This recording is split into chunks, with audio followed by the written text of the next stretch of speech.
देवमुनिप्रवरार्चितलिङ्गं कामदहनकरुणाकरलिङ्गं रावणदर्पविनाशनलिङ्गं तत्प्रणमामि सदा शिवलिङ्गं सर्वसुगन्धसुलेपितलिङ्गं बुद्धिविवर्धनकारणलिङ्गं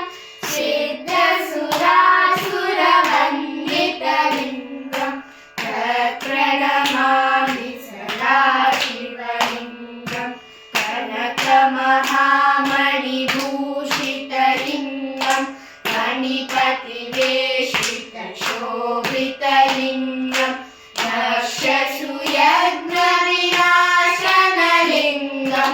तत्प्रणमामि सदा शिवलिङ्गं कुङ्कुमचन्दनलेपितलिङ्गं पङ्कजहारसुशोभितलिङ्गं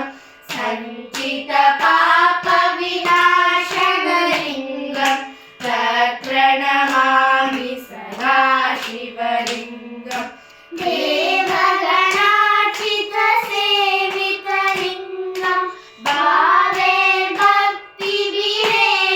च लिङ्गं दिनकरकोटिप्रभाकरलिङ्गं तत्प्रणमामि सदा शिवलिङ्गम्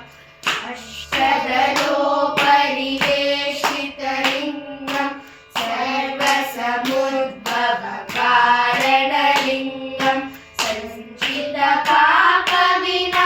सञ्चितपापविनाशनलिङ्गं तत्प्रणमामि सदा शिवलिङ्गं सुरगुरुसुरवरपूजितलिङ्गं सुरवरपुष्पसदार्चितलिङ्गं परात्परं परमात्मकलिङ्गं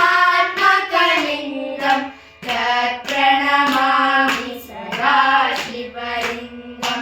लिङ्गाष्टकमिदं पुण्यं यः पठेत् शिवसन्निधौ शिवलोकमवाप्नोति शिवेन सह